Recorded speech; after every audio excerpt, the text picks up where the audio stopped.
Hey there, I'm your host, Eric Branner, musician, educator, and founder of Fonz, the platform that helps music teachers run thriving studios. Today, I'm joined by my friend Tim Topham, director of Top Music Co. and one of the leading voices in modern piano pedagogy.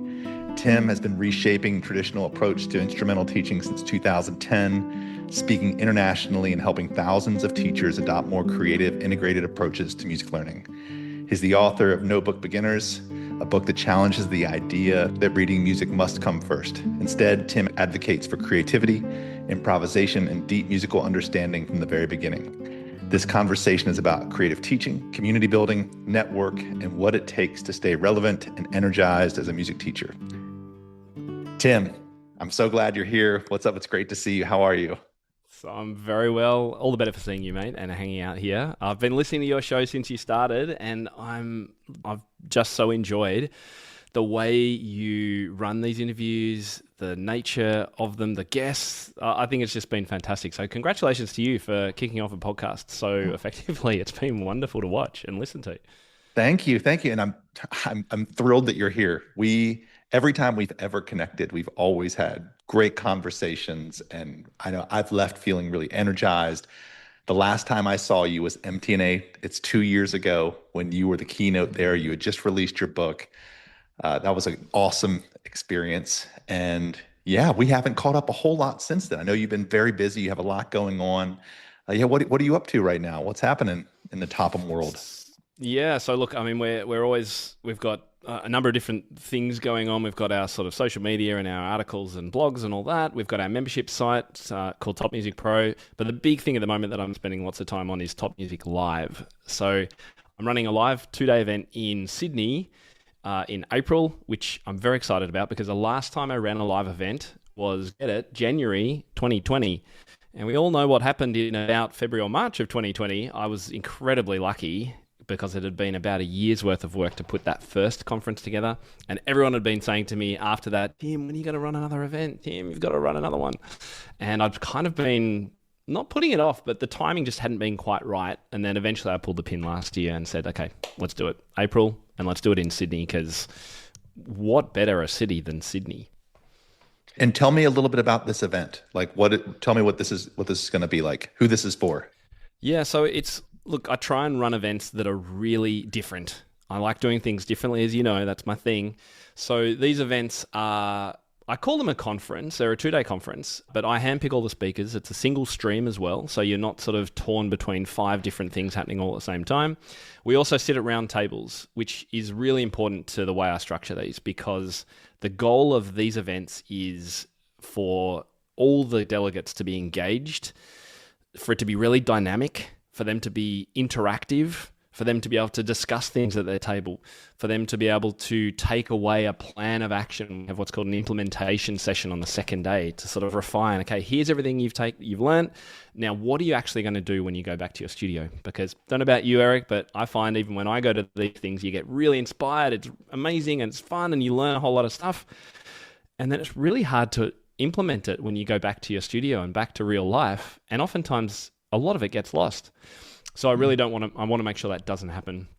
And one of the other things that the roundtables allows us to do is what I call these mastermind sessions. So in the afternoon, the speakers who I invite are asked to stay for the entire day.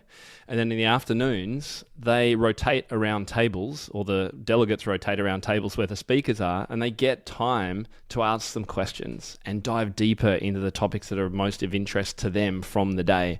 And that, I remember the feedback we got from doing that the first time in 2020 was the delegate said, give us more. We want more of that masterminding time. It was so powerful. So that's just, I guess, just a couple of the ways that we do things differently. And we also cater the whole event. So people are really well fed and watered and all that sort of stuff. So yeah, really great vibe. And so the people who attend, they get FaceTime with the people who are the speakers in a more intimate way. So they really get that value. Yeah, okay, and they don't have to rush up at the end and try and get 5 seconds with them before while the next person's plugging in their projector. You know how that always happens, right? They actually get quality time to connect. Wow, that must bring the tension down so much for the speaker too, because like you're saying, you're trying to plug in your dongle to get your deck up and you're stressing out to get the next person in. Exactly. I have to ask you, and I have a follow up, but how did those are really creative ideas for how to bring people together. And the idea of the round table, the idea of better dispersing how your guests are going to be able to interact. And I actually have a hypothesis for what you're going to say, but I want to ask you this first. So, how did these ideas for this come up for how you would do a live event? That is a good question. I guess two main things. I've been to many, many live events, and so I know what I like and don't like about them. And I think there's a lot of tradition in our industry and events to just kind of run the same way as they're always run. And that's great. But a lot of the value, I think, comes from the things that aren't in the lecture room. And it's the networking and the chatting and the meeting and the lift and the stairs. And so I wanted to try and make that more of a part of the event. So that was one thing. The second one is, and this goes for all of the teaching work that I do and the business work that I do, I've always looked to other industries and what other people are doing outside of music. And so I will try and learn from other people's events, other people's teaching strategies, other subjects, how they're taught, other people, how they market and things like that, and then bring it into our world. A lot of what I've experienced, particularly in the pedagogy side of what we do, is just so insular. It's so stuck in one zone, particularly when we we study music at school and then we go and do a 4-year university degree, or we go to a conservatory and then we go into teaching straight away, and we're just in this world the whole of our life. Sometimes, not always, but oftentimes.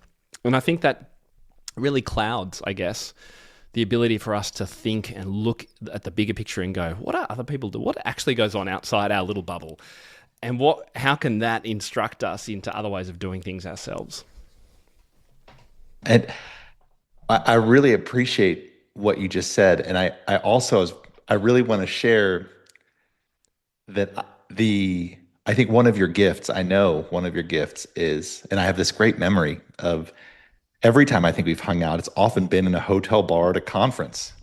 And Yep. you're usually really busy and you're usually going from event to event, but you can come in and you can bring, when you were talking about your conference tables, I was thinking about the last time I saw you. You can come to a bar of music teachers at a table, and 10 of them can be sitting around, and you engage everybody.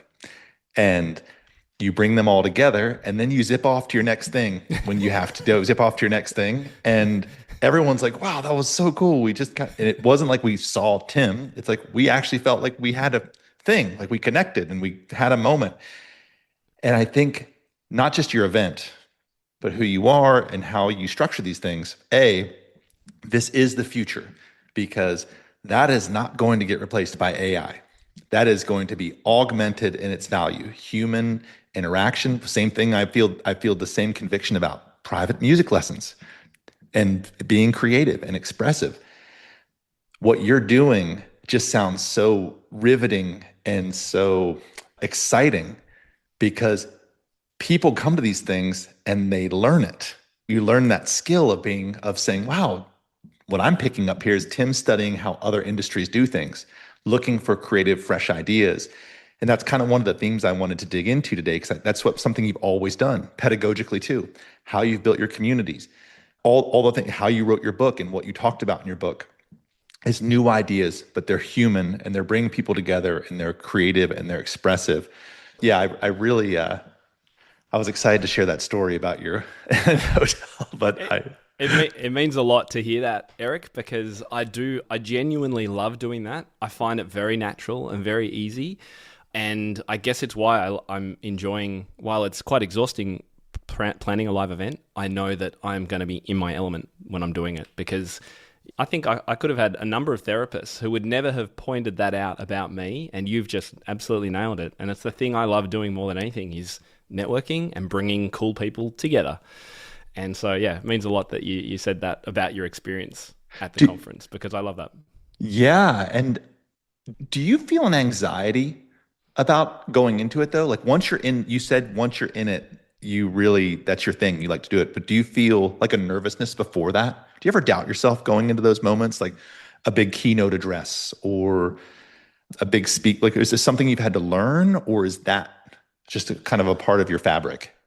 Yeah, it's a good question. The nature of being able to walk in and chat with a group and get people engaged and introduce other people who don't know each other, that is 100% me watching my dad in action. He was an natural at this. Well, maybe he learned it from his dad. I'm not really sure. But he just had this gift. I would watch him as a young man at events, and he would introduce people to each other. He would just walk around. He'd be so comfortable. And I guess I learned that skill from him. It'll be something that I always value that he passed on. And he didn't even teach it to me. I just learnt it by observation. And it's been an incredibly powerful skill because I know a lot of people don't have that. So I don't get nervous in that situation. I did get nervous before the keynote to MTNA. That was a big that was a lot of people. Yeah. It was a lot of people. So I do feel, I would be lying if I said I never felt nerves, particularly before speaking. And definitely before, if I ever have to perform this instrument behind me, the piano, my goodness, that is nerve-wracking for me. I'd prefer to speak to 1,000 teachers than play a Beethoven sonata to 10 people, in all honesty. Yeah, I agreed. Yeah. But anyway, yes, so I definitely do get nervous, but not so much in those social circumstances because I know everyone else is feeling just as nervous or probably far more nervous. And if I can bring that down and introduce people to each other and make them feel comfortable, then that's me giving of my gift. So part of it's a situational awareness, which is, oh, these people are probably more nervous. I can bring them together using these. I love that you said you learned this from watching your dad. He never taught you. Can you tell us anything about the technique that you remember him? What was his angle? You said he was comfortable, but I mean, this is the good stuff. Yeah. What's the Tim Topham method? It's about having, for want of a better word, like a pickup line, although I'm not trying to pick someone up, but having those lines that you can engage someone with who you've never met. And at a conference like this, for me, it's about your studio. Where do you teach? Do you teach at home? How many students do you teach? Yeah, getting people talking about themselves will always help them relax. And so I try and do that as much as possible. I don't want to talk about me. I want to hear about them. And anyone listening who has been in a group where one person only talks about themselves when they're not asked questions will find that incredibly grating and it's very tiring. Sometimes they do it because they're uncomfortable and it's their best way of filling silence. But if they could just pause for a second and ask other people want to tell their story. They want to share, oftentimes, if you ask the right way. So that's one point. And then the second point, that bringing people together, is I try and listen to where there are synergies or connections between people. So the fact that, you run an online software company and I know Bob over there, he's just trying to do the same thing. Eric, you got to talk to Bob. Or someone's running group teaching lessons only and this person over here just told me that she really wants to move to group teaching. I'm going to try and connect those guys. So I guess I've constantly in my head got this networking story of the people I know and what they're doing, and can I find that little bit of connection to join them them together. You have and a then, natural. As you say, I walk off. Yeah, and you do, and everybody keeps humming, and I don't really walk off. this is so powerful because if you're listening to this and you're a music teacher building a studio and you're interviewing students, or you're getting ready to have a recital where the parents will be there, this applies to everything, and that's why I really wanted to ask about it, because it really applies. You don't have to be running a huge organization. This applies to every aspect, especially if you are a community-based music teacher, right? And at a recital, all the parents happen to have something in connection, which is their kids are studying with you. You need to leverage that. And that's a skill and I think I did that really well with my studio, with my students. And now that you're speaking, I think that I naturally do that because I'm making those connections. And when you're willing to go deeper, they really pop out. And you're giving away your secrets about I know. but these are things that are really helpful to develop. One is identifying what you're naturally gifted at and what you're comfortable at doing. Also, something you learn through watching. You picked it up, and that skill, that's the thing that kind of brought you to this space, is the people thing. And that's so universal. So thanks for sharing it. Thanks for letting me dig in. But I love that you picked that up from your dad. Yeah, no, all good. And I would just say too that I do try and read my audience, and I've become very practiced at that, because there will be people in a group who I know and I can tell don't really want to speak very much, and that's okay. So I won't pester them or badger them about it, and I'll let them do their thing. And I think that's important to consider as well, because not everyone is extroverted or introverted or whatever it is. So You're reading cues. You're being in the moment. Yes. yeah. And if we could, how would you relate that? Because you also have, let's talk about the pedagogy, maybe going back to more of the beginning of Topco and what you were doing as you were building this company and this organization. How did that relate to how you taught piano or to how you developed a pedagogical philosophy, which you have? I think it actually comes, Eric, from me not teaching piano for a very long time. So I had a massive break from music between, very quick story. Started at aged 8. Around age 12, I did what's called grade 6, my exam over here, which is fairly high level.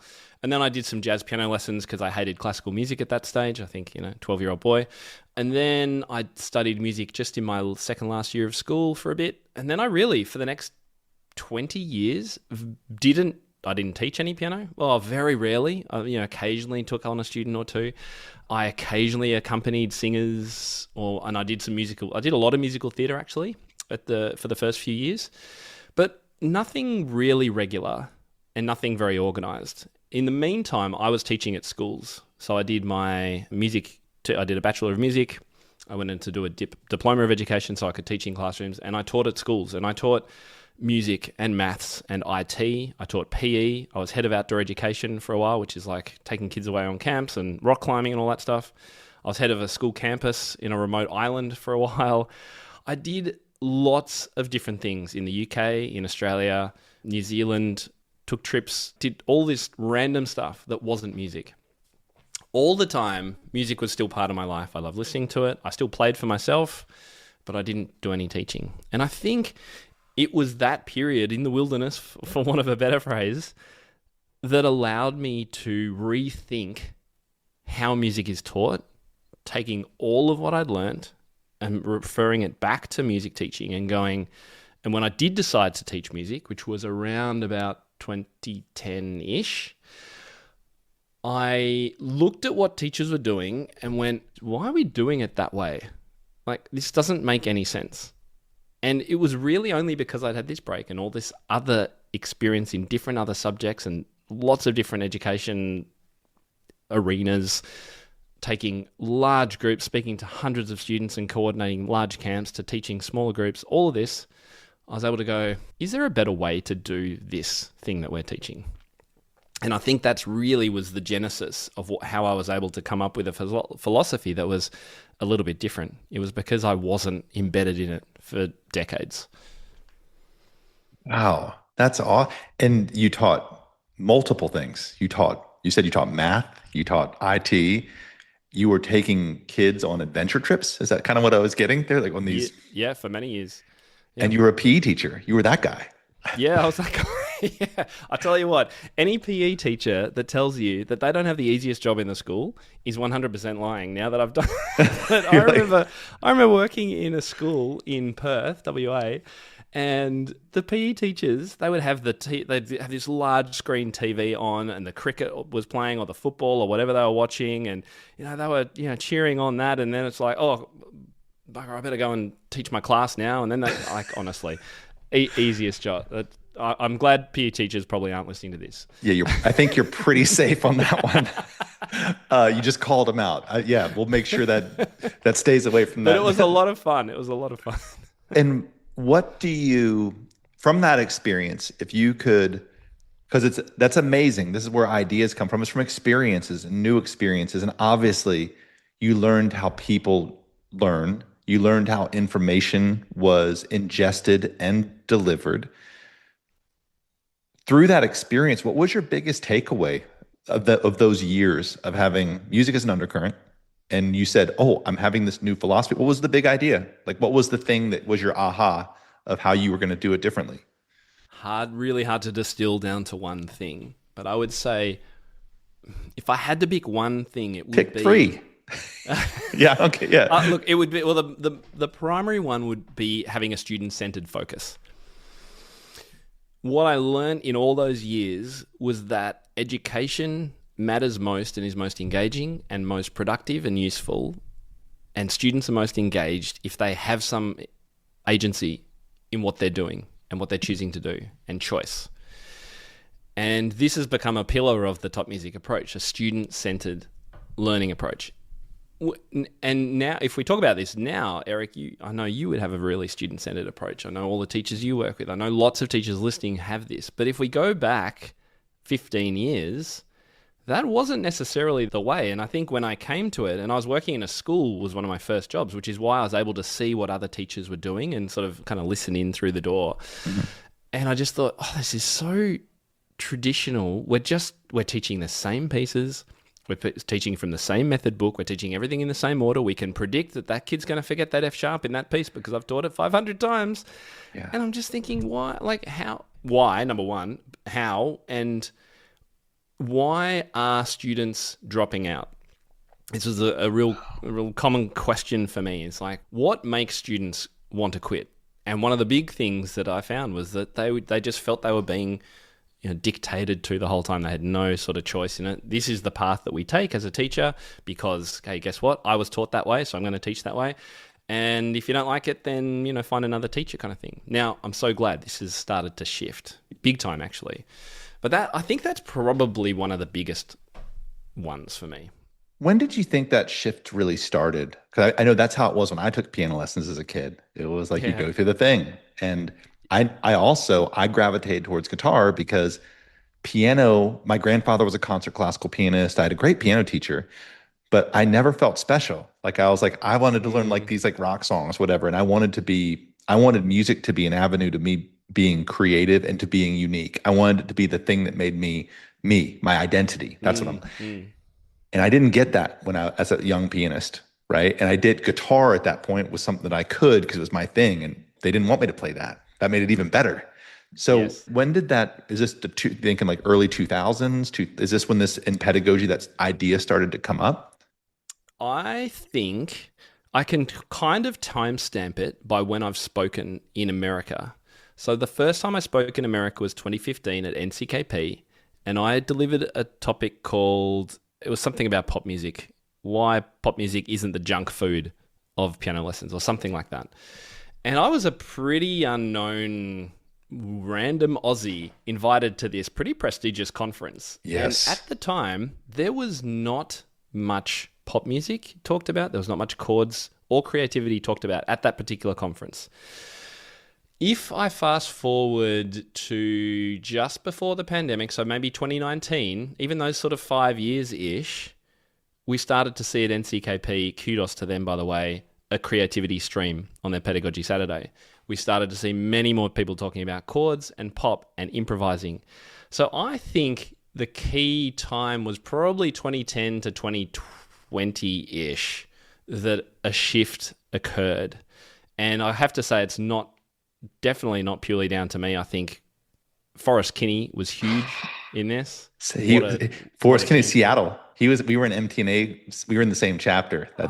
Yeah. So he was a super, super human being. Yes. What a magic guy. Yeah. I'm so delighted that I was able to hang out with him on multiple occasions. Wow. Just awesome guy. So he was in there on that transition.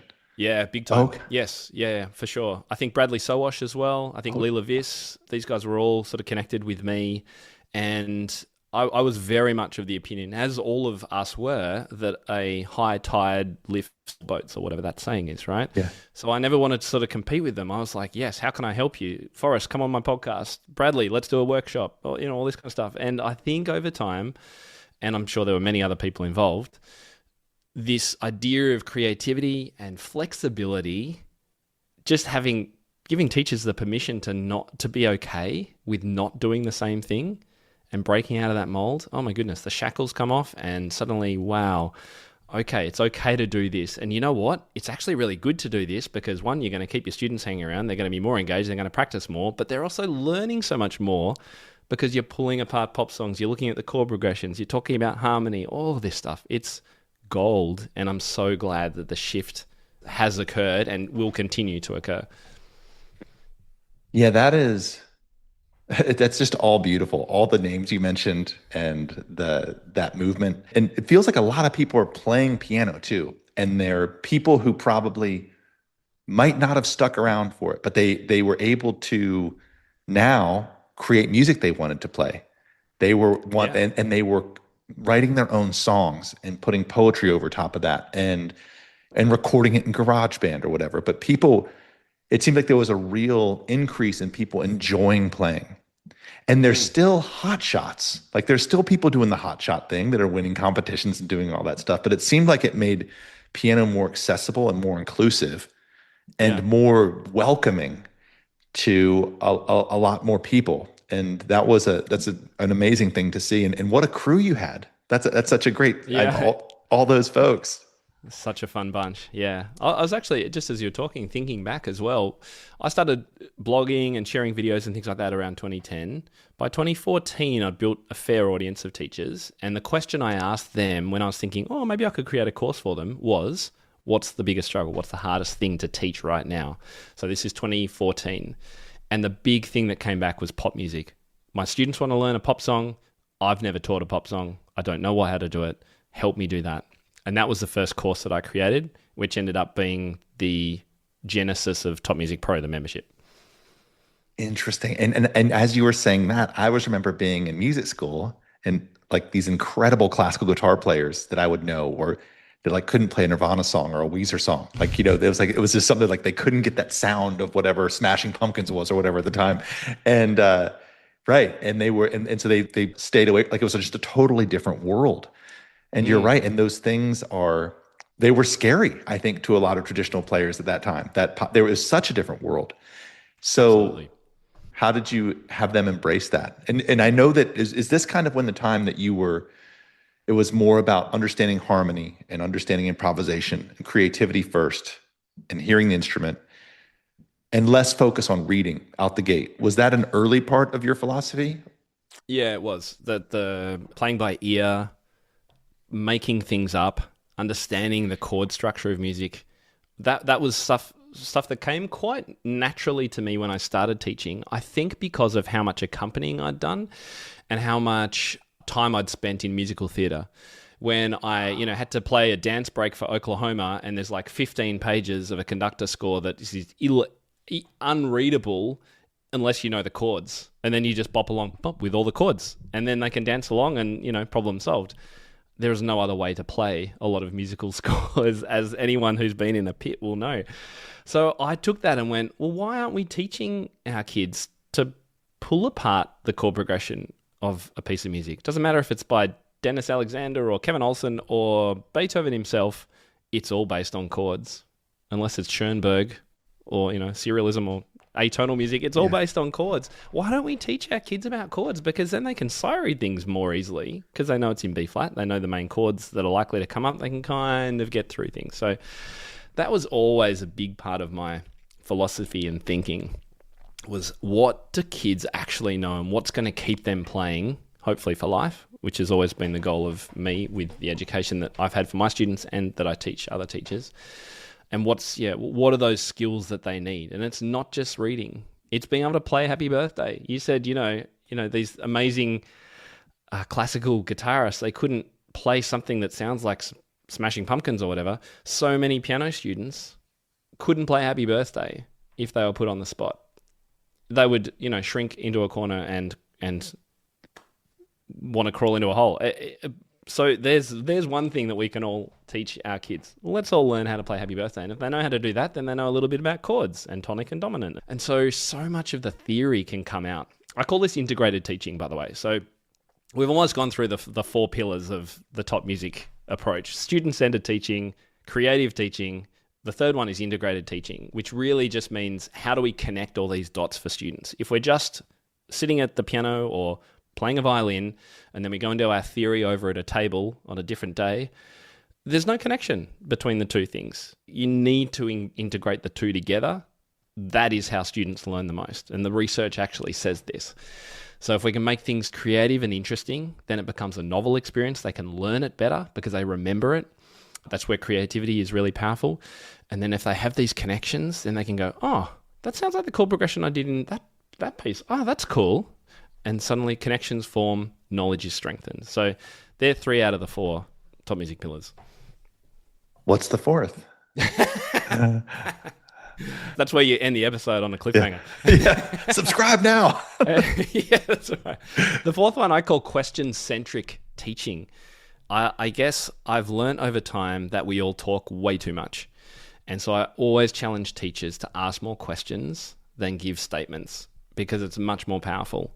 The challenge is, and by the way, I picked this up when I learned about something called the language of teaching, which was a whole subset of educational theory back in 2000, late 2000s, before 2010. It still is really valuable. And it talks about the power of the language we use and the words that we use. Is there a difference between fact and evidence or something? Just being really conscious of the language that we use when we teach. But one of the other big powerful factors of this concept is to ask more questions than you dictate. And the big challenge for teachers, one is to stop talking.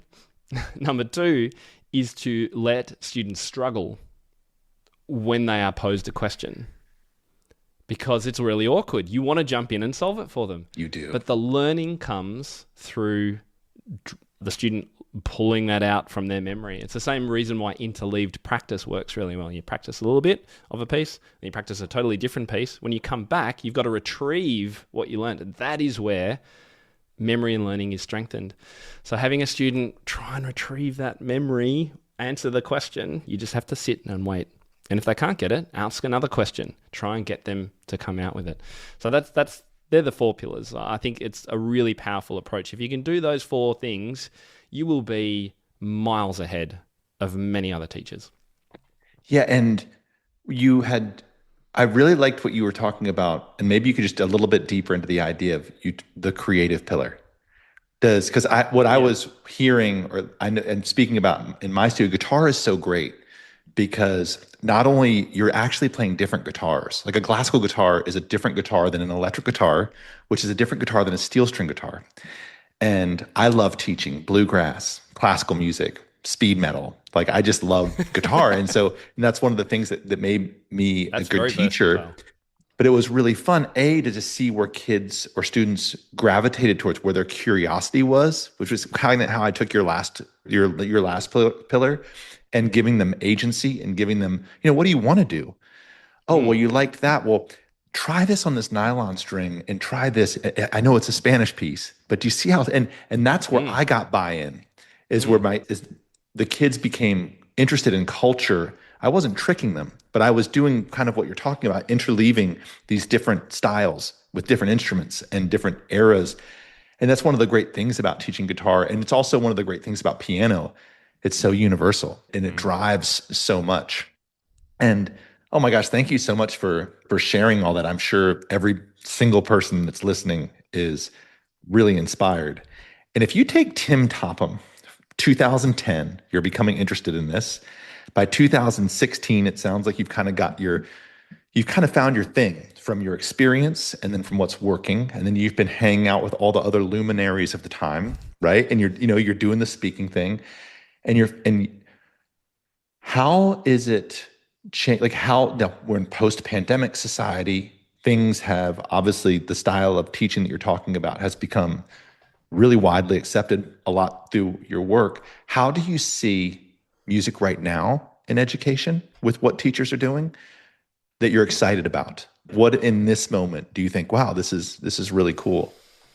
I thought you were going to go a different direction with that question. I am excited by the possibilities available to teachers if they are prepared to broaden their horizons and look outside the box and go with what students are interested in, at least to a point. I always say when it comes to having a student-centered approach, we don't want to have the student choose everything.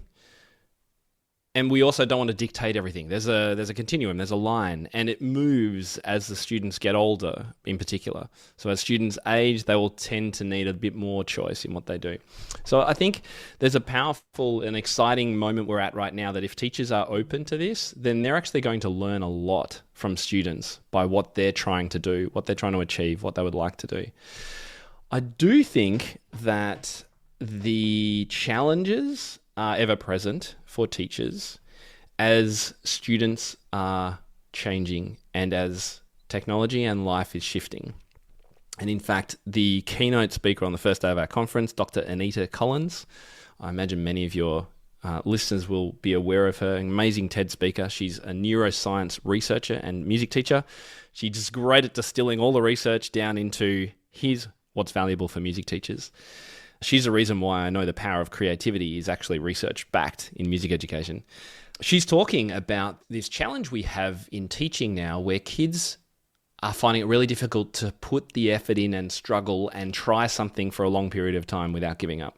Because everything has become so quick and 30 seconds this and 1 minute this and all this. And it's really difficult. I want everyone to hear that you're not alone if you are finding your students are battling their own challenges of concentration and focus. It's happening everywhere. And it's a challenge that we're trying to help by having someone like Dr. Anita Collins talk about the science. What's actually going on in these kids' brains and how can we provide for them? Do we push them? How far do we push them?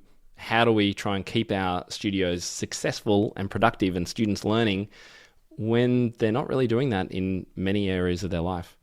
So I think there's exciting times, there's challenging times. Is that the question you thought I was going to ask? Because I was definitely what the challenge was. Because I was I was going to ask you. That's such a great question, a great answer to a question I didn't ask. But if I were a better interviewer, I would have. Because that was I think because the challenges are really in the front of a lot of people's minds, and you see it in Facebook groups. You see it all the time, Eric. By the way, Eric, you are the best community builder online that I've ever seen. I have to give you credit. The way you have built and nurture and care for your Fonz Facebook group is out of this world. I look at your posts and go, wow, man, this guy is so good. I'm not even close, mate. You just do a brilliant job. You're like, guys, I'm struggling with this at the moment and let's jump on a mastermind. Who wants to come? Like all this kind of stuff. I think it's brilliant. Why did I bring that up? There was a reason I brought that up. I can't remember what it was now. I had to tell you that though. We were talking. Well, I appreciate it. I'm going to take a moment to just really be grateful for that. Thank you. You were talking about what you see online. Piano teachers talking about what they're worried about and what you observe. Yeah, and it's this challenge of my students just aren't practicing. They're taking music lessons like they're taking dance practice or soccer practice where they go once or twice a week and they do the hour with the coach on the field and then that's all that, they don't have to do anything else and they have success.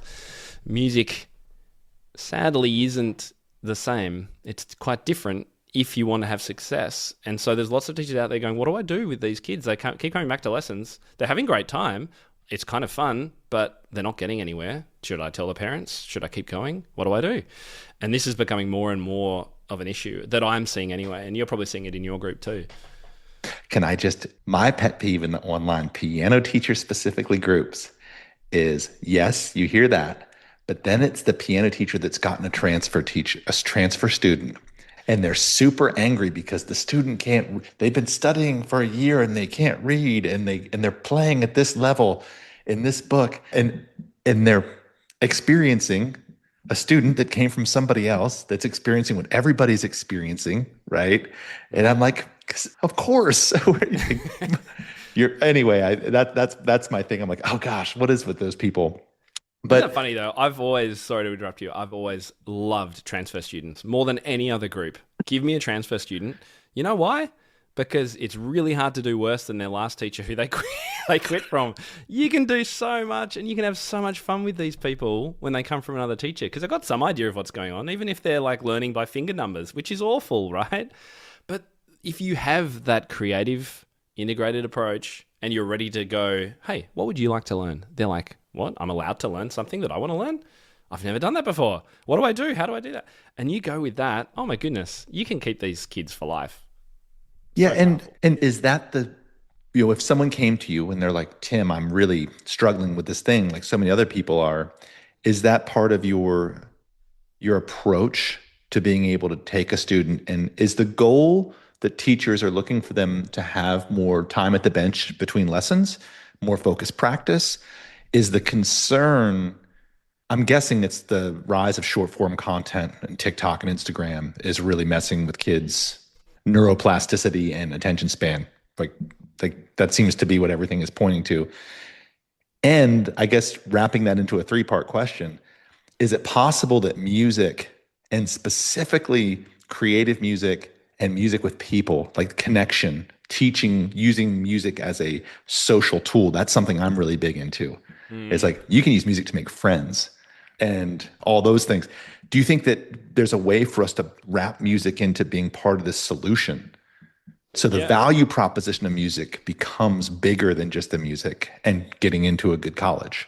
Mm. Well, that's Dr. Anita Collins' keynote is something like why we're needed more than ever. The struggle is real. This is the challenge. Why we as music teachers are needed more than ever in this world. I agree with you, Eric, 100%. The social aspect and the community and the group and the live and the one-on-one stuff is really powerful. Being in the room with other people is powerful. Being in the room with more than one other person as a music student, I think is even more powerful.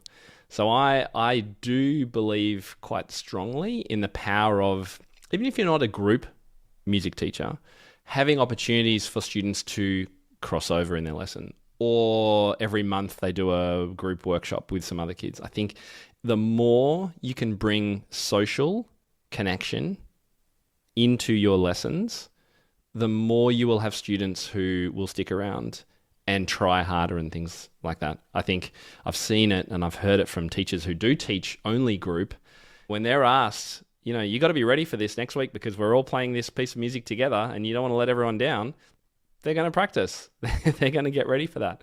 So I think there is a lot of power in that. I'm not saying everyone has to change to group teaching by any means, because I know many of us don't really want to do that. But have a think about what ways you can encourage social connection in your students. Even if it's go and join the school choir or play in the band or the orchestra, play, if you're a piano student, play the xylophone in the band. Any way to connect with other people is powerful when you're playing music.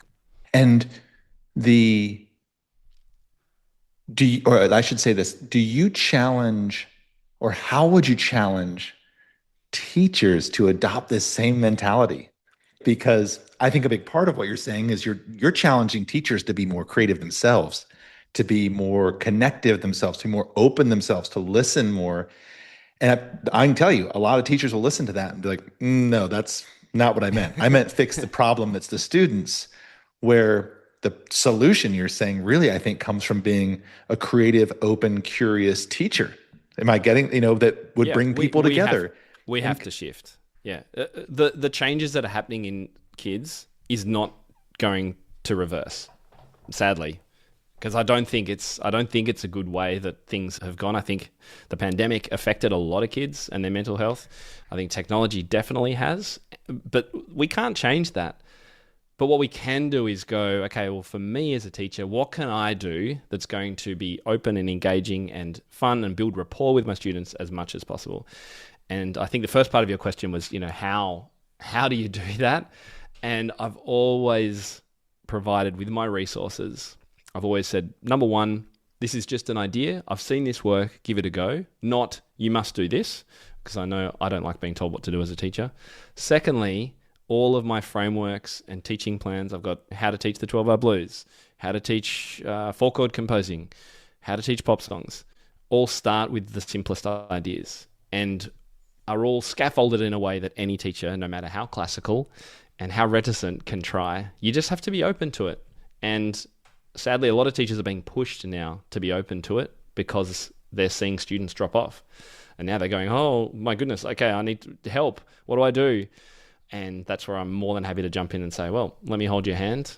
Here are some resources to get you started. gosh, do you think that there's a piece to, because I think there's a huge social element. When you were talking about your dad's gift, I feel like one of my gifts as a music teacher was making a new student comfortable in the studio and bring in front of their parent and those first moments of how I would look for the connection. And that was something that I thought I did really, or I do really well as a teacher. And I know a lot of teachers that don't do that well. But I'm wondering if being around your energy, your ideas you're talking about also instill that. And I'm wondering Mm. how important that is in this new world, right? Mm. As you're teaching people and helping teachers is helping them develop that skill to look for the thing to connect with in a student. There was another thing that I found really powerful. How you're really like bringing up all these memories is I found one of my most effective teaching things in getting in children's retention and lessons was cool shoes. Because I would teach when I was teaching at home, So and there was simple. this Yeah. so simple I had cool shoes that kids could really, and it was intentional because I Mm. realized that was something that's a language of teenagers to understand. Oh, I see what you're wearing. Those are the preschool Jordan 4s. I check those out. Those are Yes. awesome. Yes. And just there was a little thing that was I felt like did more for my retention than a lot of my music did. And I'm Just because. wondering if a lot of these things you're talking about, there's something deeper and something even more important where music is the catalyst to being more human. That is Wow. really right. Yes. Yeah, what a beautiful way to put it. Eric, you are way cooler than me, and I don't even I don't even know. I got two teenagers who live in this house, and so I know all about the TN Nike TNs and Jordan 4s and all that. But I've never gone to the trouble of getting myself a pair to make that connection with students. I love that. I can just imagine your first lessons would be the coolest thing because you would leave on a buzz, on a high, knowing that Eric knows you and some really great things about you, and you'll be playing some really cool stuff. I could tell. I think that first rapport building is the most important thing that we can do as teachers. And it's the first part of my Notebook Beginners, the book that you mentioned. The first part of the first lesson is get to know them. Find out what sport do they play if they play sport, what video games do they play, show an interest as much as possible. And one of the first things that I suggest teachers do is say, what do you want to play? What can you play for me? Anything at all. Just play it. Because they'll come in and they'll want to play Stairway to Heaven, won't they? Or was that Stairway to Heaven? Oh, smoke in the water. Smoke in Yeah. the Water, yeah. Yeah. They're just itching to play that. So, why would we go and put a book in front of them and say, all right, this is the G chord, when we could have them play what they want to play, even if it's Mary Had a Little Lamb or Chopsticks or whatever, and you can jam along with them and put a drum beat on.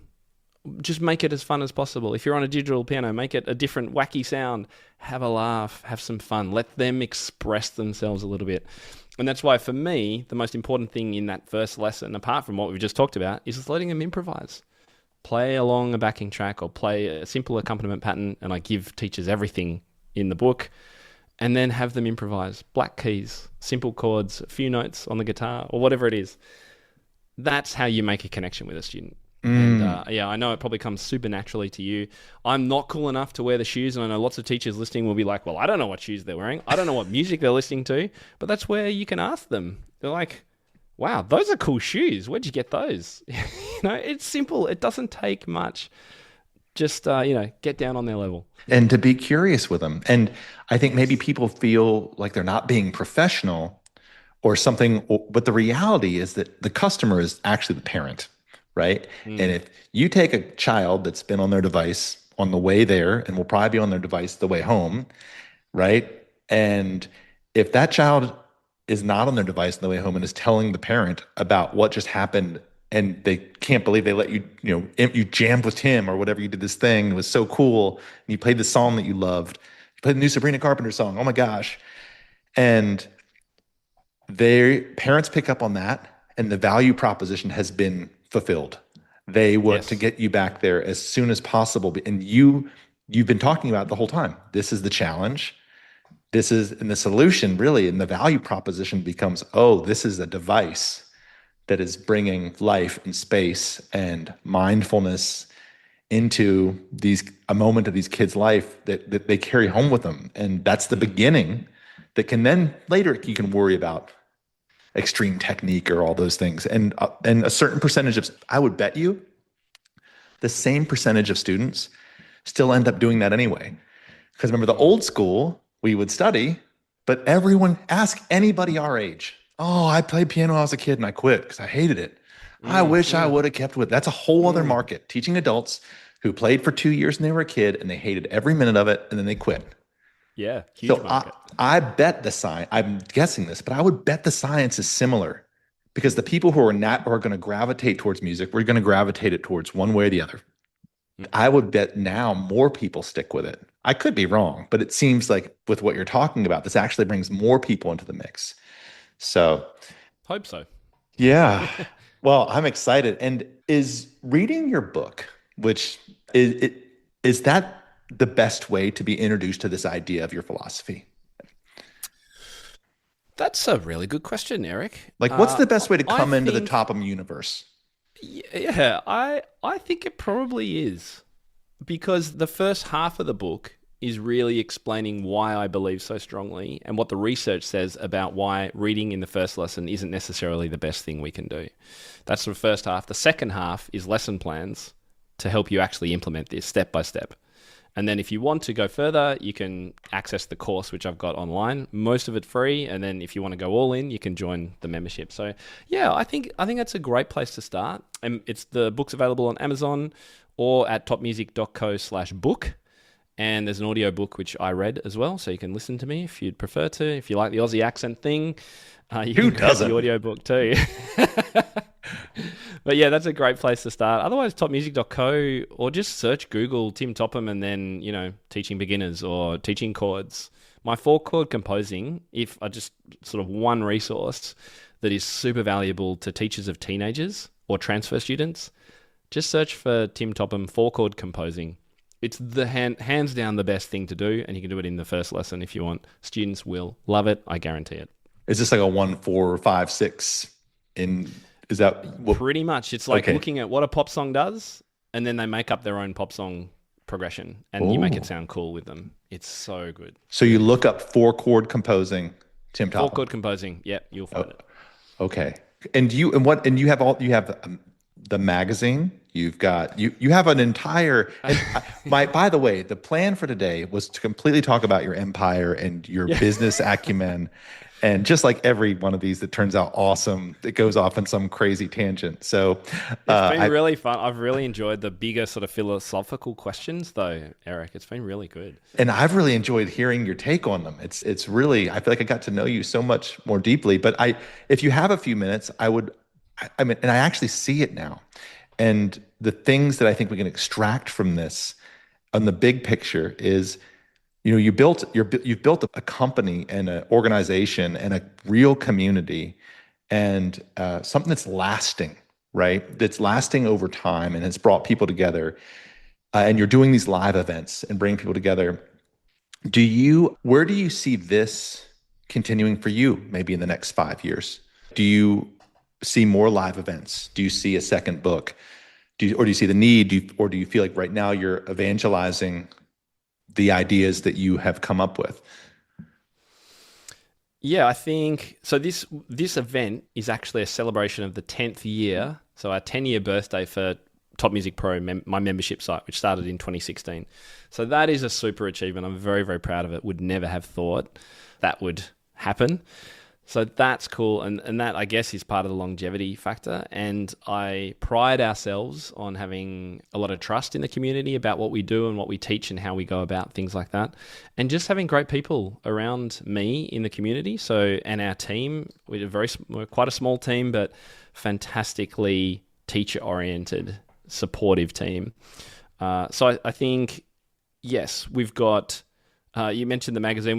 We actually did the magazine for 2 years, but we've kind of shifted that now into some epic guides. And the first one's actually coming out next month. We've got a guide to fearless performances because we're running what I call a spotlight. We do these monthly spotlights for our members where I bring in a cool guest. We were talking about David Cutler before we hit record. Yeah. He's coming later this year. Kevin Olson's doing one. Irina Garin's doing one with us. But Oh, wow. next month is Noah Kageyama, Bulletproof Musician, who's coming to chat with our members all about performance, fearless performance, and that gap between, it's sounding okay in the lesson and it's pretty good. You get on stage and it all crumbles. What's going on? How do we fix that? So we're doing those monthly. That's super cool. That's for our members. They're called our spotlights. You can look them up. But you asked sort of what's the bigger picture, the longer term.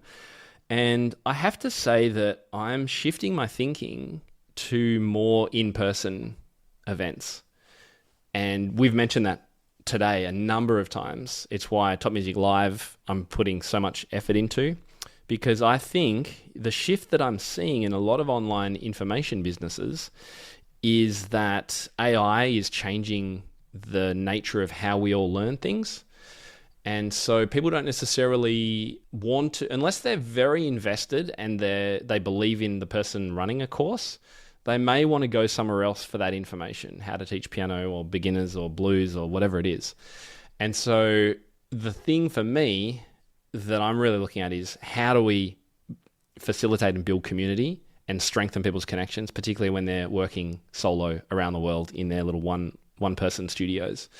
And so we've done that really well online for many years. Now I think the more that AI becomes a thing, the more that online everything becomes a thing, the more that teachers are going to get value from that. And we talked about that before. So I think that's the power of where we might be seeing things moving in the next few years. Yeah, because I think this is a great idea to close on. And I have one more question for you. As you've had these seasons, you had a season of experience, right? And you had a season of kind of having a big thought, a big idea, and a season of nurturing it and then building an organization out of it and a movement out of it. And I see you as somebody who's seeing opportunities, right? You saw the course in the 2010s when you started the course thing. That was the opportunity. That was the way to share information. And a lot of people that listen to this, they're people who want to be entrepreneurial. They're people who want to build their businesses as a teacher, but they want to do other things too. Maybe they want to write books. Maybe they want to speak. And I'm assuming, or maybe I should just ask you, if you were talking to someone, an entrepreneurial piano teacher who was looking at, and you were encouraging them for where the next big ideas were and where to maybe focus their creativity and their energy in their businesses, would you say the same thing, which is, invest in real life opportunities in your communities? Because right now, when I feel the same way when people are like, Branner, should I do a course? I'm like, maybe, but I don't know if that feels like the thing where maybe the real opportunity right now is this thing we just keep coming back to, which is like how to do this, how to be alive and real and human. What would be Yeah. your words of wisdom to someone on their start of their career, or it could be in the middle of their career, wanting to move in that direction? Yeah, I created a course called Music Teacher Startup about 7 years ago, which became what we called our Evolution membership, which was a top tier of our membership designed for teachers who wanted to build an online presence and launch a product and do something aside from their teaching. And we've still got members in there, still got people taking the course, but the shift in the last 5 years has been extraordinary from the way I started mine, which was blogging. That was huge in 2010. And then to podcasting, which continues to be huge, but that I've now been doing that for 11 years, which is kind of crazy. So things are definitely changing, but I do believe for entrepreneurial teachers listening, if you want to create something, the thing that you create has to solve a problem, number one. Number two, the best way to solve a problem is to ask people what their problem is. And the best way to ask people is to have a community or a group. You need an audience still of some sort. And so I think the challenge today is going, okay, how do I find these people who might be my audience? And that has shifted. It's not longer blogging. It might be podcasting, but it's also on TikTok, for example, depending on the age of the people you want to capture, because the algorithms keep changing. And so you want to find somewhere that can put you in front of lots of people without having to spend years and years building up, like SEO. So I think that solving a problem, but asking people what is the problem and making sure that you are going to solve that before you launch into something like a course or a membership or whatever it is, because you want to make sure people are actually going to want that thing. I know I'm making it sound easy, and it's not, unfortunately, and it takes time, but that is how business really works if you want to make it successful. And experimentation. And Yeah. I think that communities desperately want that. And that's the beautiful thing, is that you can create a really awesome business in a community that is Yeah. really impactful. And I think that's what a lot of piano teachers are moving for, away from I'm doing everything at scale, to I'm doing this in my town. I'm finding the right people. And maybe the problem is you're amplifying on social media. Are you riding around with your kid on their phone every time you drive everywhere? Do you feel is your teenager disconnected? Because the audience, if you're a piano teacher, is actually the parent. And so maybe that problem is, hey, do you have a child that's needing connection? And it's not just saying, hey, piano lessons make you creative. And it's the core of what you're doing is that. But maybe the message is, what's the problem you have with your kid? Well, they're not doing anything except sitting on their phone all day. I have something for them to do with some other really cool kids. Yes. Yeah. And interesting. That's what the website should talk about as well. It's like, what do they get from it? See your kid on stage with a guitar. Let them be the rock star. Get your kid off their phone. These are great marketing angles that parents desperately need.